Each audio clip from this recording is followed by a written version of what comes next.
Hello guys, so today I will show you how you can extract highlights from any video.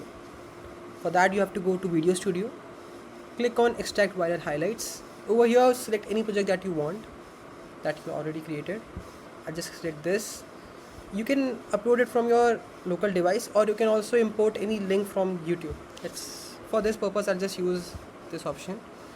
I already have a link saved. I'll just click on it and click on extract highlights. It analyzes your whole content of the link and fetches the best possible cuts out of it. Now as you can see, we also score every cut. What's the probability of it getting more shared.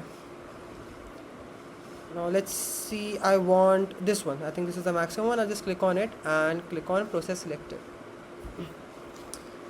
This will open your clip into our Video Studio editor, where you can edit it as the way you like, for Instagram, for whatever how you want to arrange it. You want to add one more video to it, you want to add more images to it, you can do n number of stuff over here.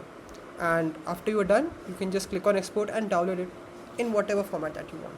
Thank you.